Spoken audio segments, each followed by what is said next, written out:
The Horse Dealer's Daughter by D.H. Lawrence. "Well, Mabel, and what are you going to do with yourself?" asked Joe, with foolish flippancy. He felt quite safe himself. Without listening for an answer, he turned aside, worked a grain of tobacco to the tip of his tongue, and spit it out. He did not care about anything, since he felt safe himself.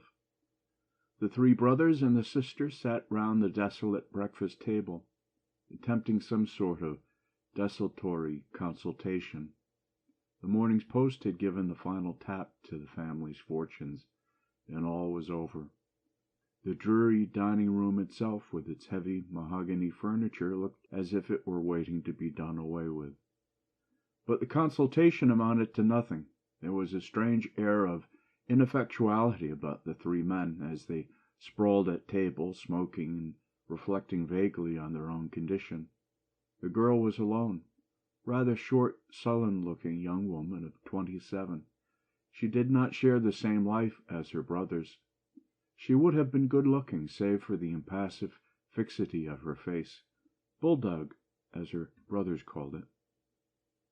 There was a confused tramping of horses' feet outside. The three men all sprawled round in their chairs to watch. Beyond the dark holly bushes that separated the strip of lawn from the highroad, they could see a cavalcade of Shire horses swinging out of their own yard, being taken for exercise. This was the last time. These were the last horses that would go through their hands. The young men watched with critical, callous look. They were all frightened at the collapse of their lives, and the sense of disaster in which they were involved left them no inner freedom. Yet they were three fine, well-set fellows enough. Joe, the eldest, was a man of 33, broad and handsome in a hot-flushed way. His face was red. He twisted his black mustache over a thick finger. His eyes were shallow and restless. He had a sensual way of uncovering his teeth when he laughed, and his bearing was stupid. Now he watched the horses with a glazed look of helplessness in his eyes, a certain stupor of downfall. The great draft horses swung past. They were tied head to tail, 4 of them, and they heaved along to where a lane branched off from the highroad, planting their great hoofs floutingly in the fine black mud, swinging their great rounded haunches sumptuously, and trotting a few sudden steps as they were led into the lane round the corner. Every movement showed a mass of slumberous strength and a stupidity which held them in subjection. The groom at the head looked back, jerking the leading rope, and the cavalcade moved out of sight up the lane. The tail of the last horse, bobbed up tight and stiff, held out taut from the swinging great haunches as they rocked behind the hedges in a motion like sleep. Joe watched with glazed, hopeless eyes. The horses were almost like his own body to him. He felt he was done for now. Luckily, he was engaged to a woman as old as himself, and therefore her father, who was steward of a neighboring estate, would provide him with a job. He would marry and go into harness. His life was over. He would be a subject animal now. He turned uneasily aside, the retreating steps of the horses echoing in his ears. Then, with foolish restlessness, he reached for the scraps of bacon rind from the plates, and, making a faint whistling sound, flung them to the terrier that lay against the fender. He watched the dog swallow them, and waited till the creature looked into his eyes. Then a faint grin came on his face, and in a high, foolish voice he said, "You won't get much more bacon, shall you, you little B blank?" The dog faintly and dismally wagged its tail, then lowered his haunches, circled round, and lay down again. There was another helpless silence at the table. Joe sprawled uneasily in his seat, not willing to go till the family conclave was dissolved. Fred Henry, the second brother, was erect, clean-limbed, alert. He had watched the passing of the horses with more sang-froid. He was an animal like Joe. He was an animal which controls, not one which is controlled. He was master of any horse, and he carried himself with a well-tempered air of mastery. But he was not master of the situations of life. He pushed his coarse brown mustache upwards off his lip and glanced irritably at his sister, who sat impassive and inscrutable. "You'll go and stop with Lucy for a bit, shan't you?" he asked. The girl did not answer. "I don't see what else you can do," persisted Fred Henry. "Go as a skivvy," Joe interpolated laconically. The girl did not move a muscle. "If I was her, I should go in training for a nurse," said Malcolm, the youngest of them all. He was the baby of the family, a young man of 22, with a fresh, jaunty museau. But Mabel did not take any notice of him. They had talked at her and round her for so many years that she hardly heard them at all. The marble clock on the mantelpiece softly chimed the half-hour, and the dog rose uneasily from the hearthrug and looked at the party at the breakfast table, but still they sat on in ineffectual conclave. "Oh, all right," said Joe suddenly, apropos of nothing. "I'll get a move on." He pushed back his chair, straddled his knees with a downward jerk to get them free in horsey fashion, and went to the fire. Still he did not go out of the room. He was curious to know what the others would do or say. He began to charge his pipe, looking down at the dog, and saying in a high affected voice, Goin' with me, Arter. Thou'rt goin' further than the Count's on just now, dost hear?" The dog faintly wagged its tail. The man stuck out his jaw and covered his pipe with his hands and puffed intently, losing himself in the tobacco, looking down all the while at the dog with an absent brown eye. The dog looked up at him in mournful distrust. Joe stood with his knees stuck out, in real horsey fashion. "Have you had a letter from Lucy?" Fred Henry asked of his sister. "Last week," came the neutral reply. "And what does she say?" There was no answer. "Does she ask you to go and stop there?" persisted Fred Henry. "She says I can if I like." "Well, then, you'd better. Tell her you'll come on Monday." This was received in silence. "That's what you'll do, then, is it?" said Fred Henry, in some exasperation. But she made no answer. There was a silence of futility and irritation in the room. Malcolm grinned fatuously. "You'll have to make up your mind between now and next Wednesday," said Joe loudly, "or else find yourself lodgings on the curbstone." The face of the young woman darkened, but she sat on, immutable. "Here's Jack Ferguson!" exclaimed Malcolm, who was looking aimlessly out of the window. "Where?" exclaimed Joe loudly. "Just gone past." "Coming in?" Malcolm craned his neck to see the gate. "Yes," he said. There was a silence. Mabel sat on like one condemned at the head of the table. Then a whistle was heard from the kitchen. The dog got up and barked sharply. Joe opened the door and shouted, "Come on!" After a moment a young man entered. He was muffled up in overcoat and a purple woolen scarf, and his tweed cap, which he did not remove, was pulled down on his head. He was of medium height. His face was rather long and pale. His eyes looked tired. "Hello, Jack." "Well, Jack," exclaimed Malcolm and Joe. Fred Henry merely said, "Jack." "What's doing?" asked the newcomer, evidently addressing Fred Henry. "Same. We've got to be out by Wednesday. Got a cold?" "I have. Got it bad, too." "Why don't you stop in?" "Me stop in? When I can't stand on my legs, perhaps I shall have a chance." The young man spoke huskily. He had a slight Scotch accent. "It's a knockout, isn't it?" said Joe boisterously. "If a doctor goes round croaking with a cold, looks bad for the patients, doesn't it?" The young doctor looked at him slowly. "Anything the matter with you, then?" he asked sarcastically. "Not as I know of. Damn your eyes, I hope not. Why? I thought you were very concerned about the patients. Wondered if you might be one yourself." "Damn it, no. I've never been patient to no flaming doctor, and hope I never shall be," returned Joe.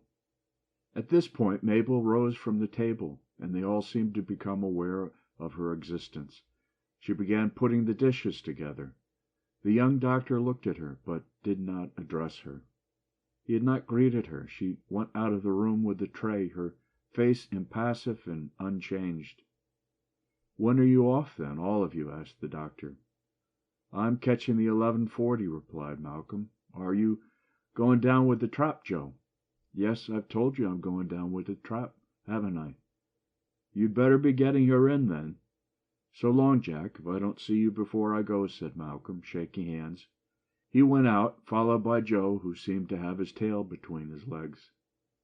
"Well, this is the devil's own," exclaimed the doctor, when he was left alone with Fred Henry. "Going before Wednesday, are you?" "That's the orders," replied the other. "Where? To Northampton?" "That's it." "The devil!" exclaimed Ferguson, with quiet chagrin, and there was silence between the two. "All settled up, are you?" asked Ferguson. "About." There was another pause. "Well, I shall miss you, Freddie boy," said the young doctor. "And I shall miss thee, Jack," returned the other. "Miss you like hell," mused the doctor. Fred Henry turned aside. There was nothing to say. Mabel came in again to finish clearing the table. "What are you going to do, then, Miss Pervin?" asked Ferguson. "Going to your sister's, are you?" Mabel looked at him with her steady, dangerous eyes that always made him uncomfortable, unsettling his superficial ease. "No," she said. "Well, what in the name of fortune are you going to do? Say what you mean to do," cried Fred Henry with futile intensity. But she only averted her head and continued her work. She folded the white tablecloth and put on the chenille cloth. "The sulkiest bitch that ever trod," muttered her brother. But she finished her task with perfect impassive face, the young doctor watching her interestedly all the while. Then she went out. Fred Henry stared at her, clenching his lips, his blue eyes fixed in sharp antagonism, as he made a grimace of sour exasperation. "You could bray her into bits, and that's all you'd get out of her," he said in a small, narrowed tone. The doctor smiled faintly. "What's she going to do, then?" he asked. "Strike me if I know," returned the other.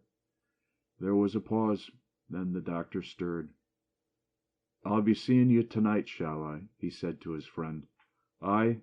Where's it to be? Are we going over to Jesdale?" "I don't know. I've got such a cold on me. I'll come round to the Moon and Stars, anyway." "Let Lizzie and May miss their night for once, eh?" "That's it, if I feel as I do now." "All's one." The two young men went through the passage and down to the back door together.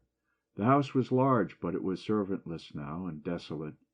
At the back was a small bricked house yard, and beyond that a big square, gravelled, fine and red, and having stables on two sides. Sloping, dank, winter-dark fields stretched away on the open sides. But the stables were empty.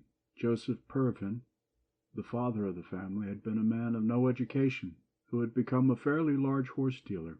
The stables had been full of horses. There was great turmoil and come and go of horses and of dealers and grooms. Then the kitchen was full of servants. But of late things had declined. The old man had married a second time to retrieve his fortunes. Now he was dead, and everything was gone to the dogs. There was nothing but debt and threatening. For months Mabel had been servantless in the big house, keeping the home together in penury for her ineffectual brothers. She had kept house for 10 years, but previously it was with unstinted means. Then, however brutal and coarse everything was, the sense of money had kept her proud, confident. The men might be foul-mouthed, the women in the kitchen might have bad reputations, her brothers might have illegitimate children, but so long as there was money, the girl felt herself established and brutally proud, reserved. No company came to the house, save dealers and coarse men. Mabel had no associates of her own sex after her sister went away. But she did not mind. She went regularly to church. She attended to her father, and she lived in the memory of her mother, who had died when she was 14, and whom she had loved. She had loved her father, too, in a different way, depending upon him and feeling secure in him, until at the age of 54 he married again. And then she had set hard against him. Now he had died and left them all hopelessly in debt. She had suffered badly during the period of poverty. Nothing, however, could shake the curious, sullen, animal pride that dominated each member of the family. Now, for Mabel, the end had come. Still, she would not cast about her. She would follow her own way just the same. She would always hold the keys of her own situation. Mindless and persistent, she endured from day to day. Why should she think? Why should she answer anybody? It was enough that this was the end, and there was no way out. She need not pass any more darkly along the main street of the small town, avoiding every eye. She need not demean herself any more, going into the shops and buying the cheapest food. This was at an end. She thought of nobody, not even of herself. Mindless and persistent, she seemed in a sort of ecstasy to be coming nearer to her fulfillment, her own glorification, approaching her dead mother, who was glorified. In the afternoon she took a little bag with shears and sponge and a small scrubbing brush and went out. It was a gray, wintry day with satin dark green fields and an atmosphere blackened by the smoke of foundries not far off. She went quickly, darkly along the causeway, heeding nobody, through the town to the churchyard.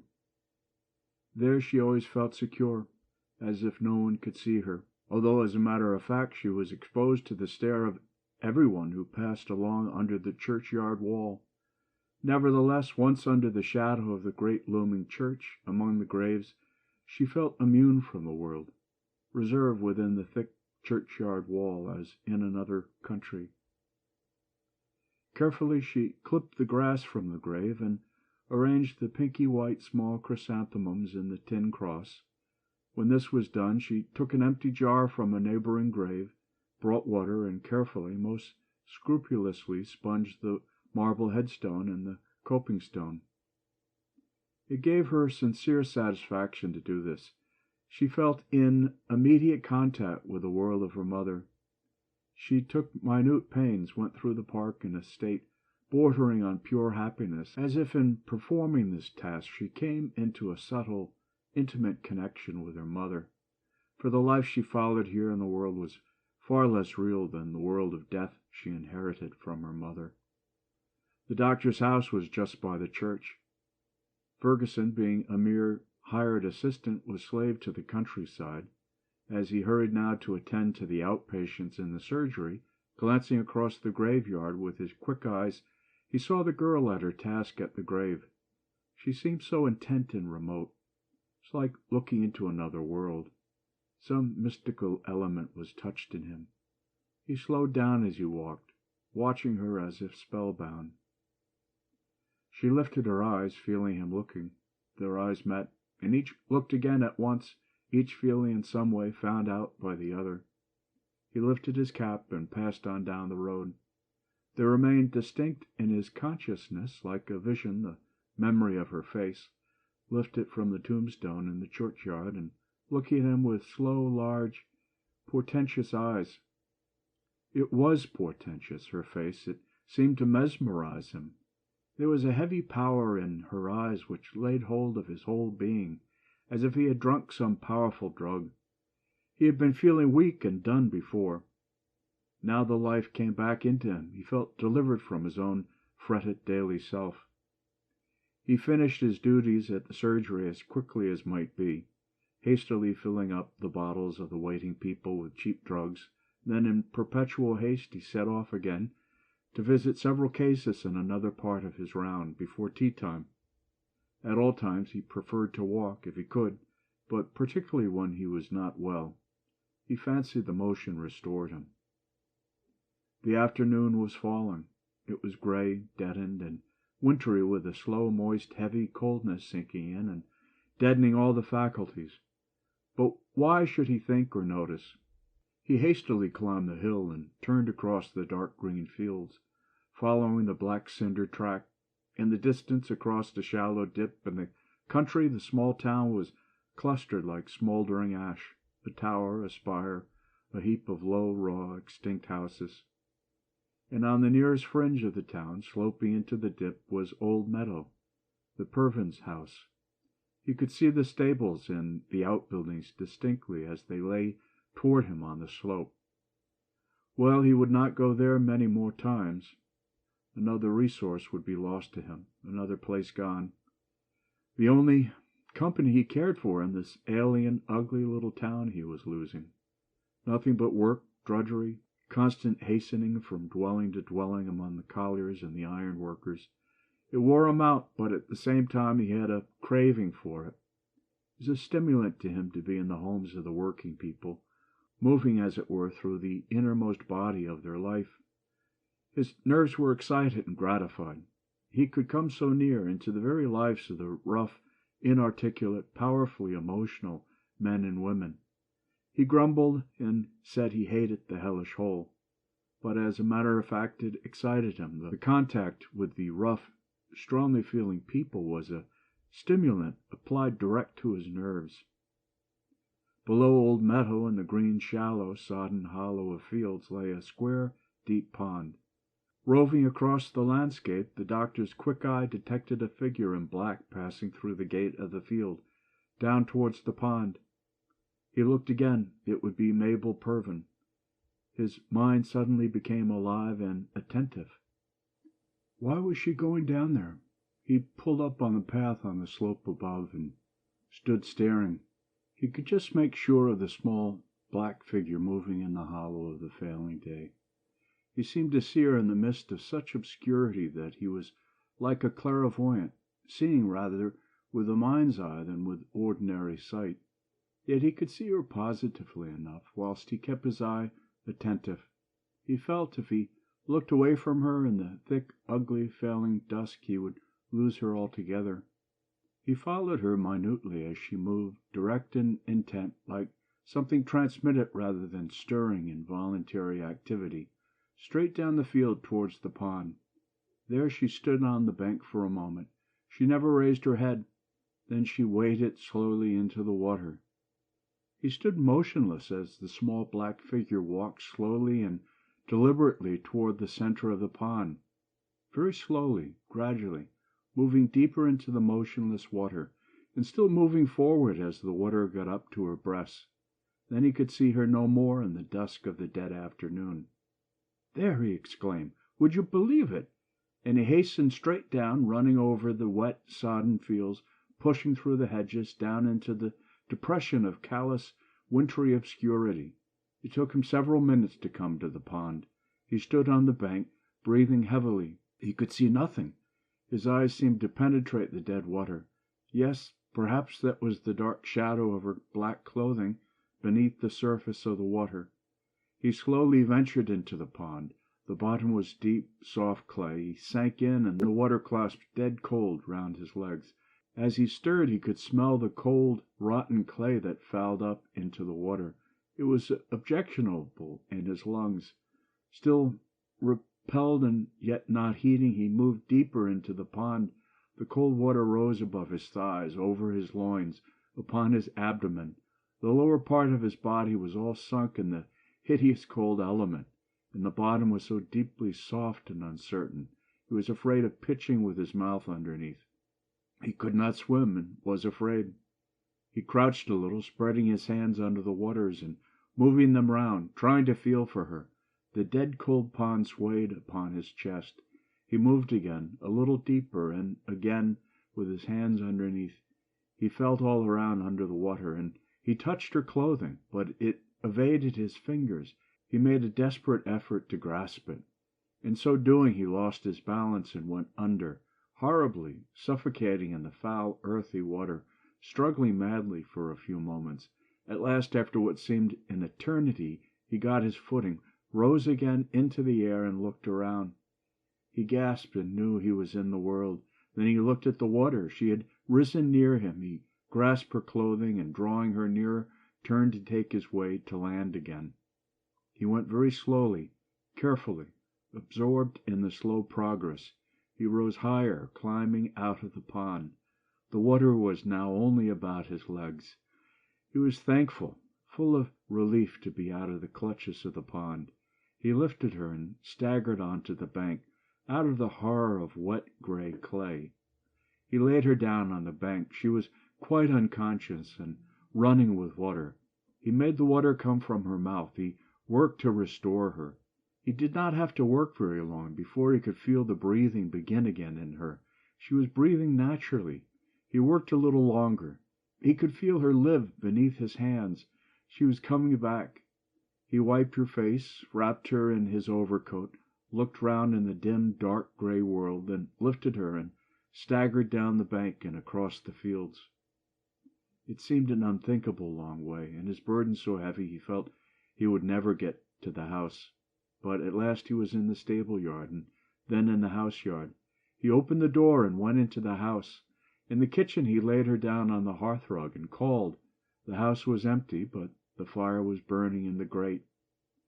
Then again he kneeled to attend to her. She was breathing. Her eyes were wide open and as if conscious, but there seemed something missing in her look. She was conscious in herself, but unconscious of her surroundings. He ran upstairs, took blankets from a bed, and put them before the fire to warm. Then he removed her saturated, earth-smelling clothing, rubbed her dry with a towel, and wrapped her naked in the blankets. Then he went into the dining room to look for spirits. There was a little whiskey. He drank a gulp himself and put some into her mouth. The effect was instantaneous. She looked full into his face, as if she had seen him for some time, and yet had only just become conscious of him. "Dr. Ferguson," she said. "What?" he answered. He was divesting himself of his coat, intending to find some dry clothing upstairs. He could not bear the smell of the dead, clayey water, and he was mortally afraid for his own health. "What did I do?" she asked. "Walked into the pond," he replied. He had begun to shudder like one sick, and could hardly attend to her. Her eyes remained full on him. He seemed to be going dark in his mind, looking back at her helplessly. The shuddering became quieter in him. His life came back to him, dark and unknowing, but strong again. "Was I out of my mind?" she asked, while her eyes were fixed on him all the time. "Maybe." For the moment, he replied. He felt quiet because his strength had come back. The strange, fretful strain had left him. "Am I out of my mind now?" she asked. "Are you?" He reflected a moment. "No," he answered truthfully. "I don't see that you are." He turned his face aside. He was afraid now, because he felt dazed and felt dimly that her power was stronger than his in this issue. And she continued to look at him fixedly all the time. "Can you tell me where I shall find some dry things to put on?" he asked. "Did you dive into the pond for me?" she asked. "No," he answered. "I walked in, but I went in overhead as well." There was silence for a moment. He hesitated. He very much wanted to go upstairs to get into dry clothing, but there was another desire in him, and she seemed to hold him. His will seemed to have gone to sleep and left him, standing there slack before her. But he felt warm inside himself. He did not shudder at all, though his clothes were sodden on him. "Why did you?" she asked. "Because I didn't want you to do a foolish thing," he said. "It wasn't foolish," she said, still gazing at him as she lay on the floor with a sofa cushion under her head. "It was the right thing to do. I knew best then. I'll go and shift these wet things," he said. But still he had not the power to move out of her presence until she sent him. It was as if she had the life of his body in her hands, and he could not extricate himself. But perhaps he did not want to. Suddenly she sat up. Then she became aware of her own immediate condition.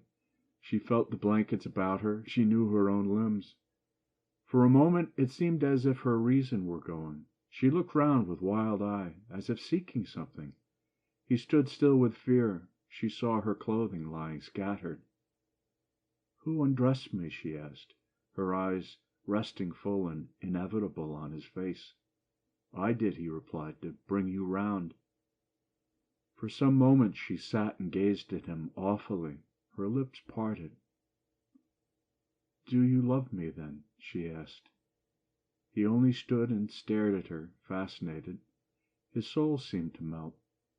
She shuffled forward on her knees and put her arms round him, round his legs as he stood there, pressing her breasts against his knees and thighs, clutching him with strange, convulsive certainty, pressing his thighs against her, drawing him to her face, her throat, as she looked up at him with flaring, humble eyes of transfiguration, triumphant in first possession.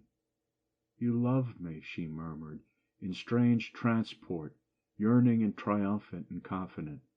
"You love me. I know you love me. I know." And she was passionately kissing his knees through the wet clothing, passionately and indiscriminately kissing his knees, his legs, as if unaware of everything. He looked down at the tangled wet hair, the wild, bare animal shoulders. He was amazed, bewildered, and afraid. He had never thought of loving her. He had never wanted to love her. When he rescued her and restored her, he was a doctor, and she was a patient. He had no single personal thought of her. Nay, this introduction of the personal element was very distasteful to him, a violation of his professional honor. It was horrible to have her there, embracing his knees. It was horrible. He revolted from it violently, and yet he had not the power to break away. She looked at him again with the same supplication of powerful love, and that same transcendent, frightening light of triumph. In view of the delicate flame which seemed to come from her face like a light, he was powerless, and yet he had never intended to love her. He had never intended, and something stubborn in him could not give way.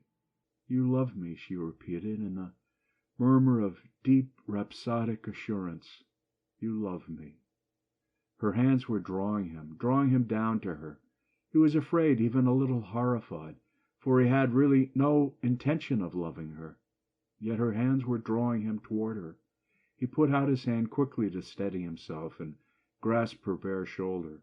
A flame seemed to burn the hand that grasped her soft shoulder. He had no intention of loving her. His whole will was against his yielding. It was horrible, and yet wonderful was the touch of her shoulders, beautiful the shining of her face. Was she perhaps mad? He had a horror of yielding to her, yet something in him ached also. He had been staring away at the door, away from her, but his hand remained on her shoulder. She had gone suddenly very still. He looked down at her. Her eyes were now wide with fear, with doubt. The light was dying from her face. A shadow of terrible grayness was returning. He could not bear the touch of her eyes' question upon him, and the look of death behind the question. With an inward groan he gave way, and let his heart yield towards her. A sudden gentle smile came on his face, and her eyes, which never left his face, slowly filled with tears. He watched the strange water rise in her eyes, like some slow fountain coming up, and his heart seemed to burn and melt away in his breast. He could not bear to look at her any more. He dropped on his knees and caught her head with his arms and pressed her face against his throat. She was very still. His heart, which seemed to have broken, was burning with a kind of agony in his breast, and he felt her slow, hot tears wetting his throat, but he could not move. He felt the hot tears wet his neck and the hollows of his neck, and he remained motionless, suspended through one of man's eternities. Only now it had become indispensable to him to have her face pressed close to him. He could never let her go again. He could never let her head go away from the close clutch of his arm. He wanted to remain like that forever, with his heart hurting him in a pain that was also life to him. Without knowing, he was looking down on her damp, soft brown hair. Then, as if it were suddenly, he smelt the horrid stagnant smell of that water, and at the same moment she drew away from him and looked at him. Her eyes were wistful and unfathomable. He was afraid of them, and he fell to kissing her, not knowing what he was doing. He wanted her eyes not to have that terrible, wistful, unfathomable look. When she turned her face to him again, a faint, delicate flush was glowing, and there was again dawning that terrible shining of joy in her eyes, which really terrified him, and yet which he now wanted to see, because he feared the look of doubt still more. "You love me," she said, rather faltering. "Yes." The word cost him a painful effort, not because it wasn't true, but because it was too newly true. The saying seemed to tear open again his newly torn heart, and he hardly wanted it to be true, even now. She lifted her face to him, and he bent forward and kissed her on the mouth, gently, with the one kiss that is an eternal pledge. And as he kissed her his heart strained again in his breast. He never intended to love her. But now it was over. He had crossed over the gulf to her, and all that he had left behind had shriveled and become void. After the kiss her eyes again slowly filled with tears. She sat still, away from him, with her face drooped aside and her hands folded in her lap. The tears fell very slowly. There was complete silence. He too sat there motionless and silent on the hearthrug. The strange pain of his heart that was broken seemed to consume him. That he should love her, that this was love, that he should be ripped open in this way. Him, a doctor! How they would all jeer if they knew. It was agony to him to think they might know. In the curious naked pain of the thought, he looked again to her. She was sitting there, drooped into a muse. He saw a tear fall, and his heart flared hot. He saw for the first time that one of her shoulders was quite uncovered, one arm bare. He could see one of her small breasts, dimly, because it had become almost dark in the room. "Why are you crying?" he asked, in an altered voice. She looked up at him, and behind her tears the consciousness of her situation for the first time brought a dark look of shame to her eyes. "I'm not crying, really," she said, watching him half frightened. He reached his hand and softly closed it on her bare arm. "I love you. I love you," he said, in a soft, low, vibrating voice, unlike himself. She shrank and dropped her head. The soft, penetrating grip of his hand on her arm distressed her. She looked up at him. "I want to go," she said. "I want to go and get you some dry things." "Why?" he said. "I'm all right." "But I want to go," she said, "and I want you to change your things." He released her arm, and she wrapped herself in the blanket, looking at him rather frightened, and still she did not rise. "Kiss me," she said wistfully. He kissed her, but briefly, half in anger. Then after a second she rose nervously, all mixed up in the blanket. He watched her in her confusion as she tried to extricate herself and wrap herself up so that she could walk. He watched her relentlessly, as she knew, and as she went, the blanket trailing, and as he saw a glimpse of her feet and her white leg, he tried to remember her as she was when he had wrapped her in the blanket. But then he didn't want to remember, because she had been nothing to him then, and his nature revolted from remembering her as she was when she was nothing to him. A tumbling, muffled noise from within the dark house startled him. Then he heard her voice. "There are clothes." He rose and went to the foot of the stairs and gathered up the garments she had thrown down. Then he came back to the fire to rub himself down and dress. He grinned at his own appearance when he had finished. The fire was sinking, so he put on coal. The house was now quite dark, save for the light of a street lamp that shone in faintly from beyond the holly trees. He lit the gas with matches he found on the mantelpiece. Then he emptied the pockets of his own clothes and threw all his wet things in a heap into the scullery, after which he gathered up her sodden clothes gently and put them in a separate heap on the copper top in the scullery. It was 6 o'clock on the clock. His own watch had stopped. He ought to go back to the surgery. He waited, and still she did not come down. So he went to the foot of the stairs and called, "I shall have to go." Almost immediately he heard her coming down. She had on her best dress of black voile, and her hair was tidy but still damp. She looked at him, and, in spite of herself, smiled. "I don't like you in those clothes," she said. "Do I look a sight?" he answered. They were shy of one another. "I'll make you some tea," she said. "No, I must go." "Must you?" And she looked at him with the wide, strained, doubtful eyes. And again, from the pain of his breast, he knew how he loved her. He went and bent to kiss her, gently, passionately, with his heart's painful kiss. "And my hair smells so horrible," she murmured in distraction. "And I'm so awful. I'm so awful. Oh, no, I'm too awful." And she broke into bitter, heart-broken sobbing. "You can't want to love me. I'm horrible." "Don't be silly. Don't be silly," he said, trying to comfort her, kissing her, holding her in his arms. "I want you. I want to marry you. We're going to be married. Quickly. Quickly. Tomorrow, if I can." But she only sobbed terribly and cried, "I feel awful. I feel awful. I feel I'm horrible to you." "No, I want you. I want you," was all he answered, blindly, with that terrible intonation which frightened her almost more than her horror lest he should not want her. End of The Horse Dealer's Daughter by D.H. Lawrence. Recorded for Love Stories Volume 1 by Kevin S.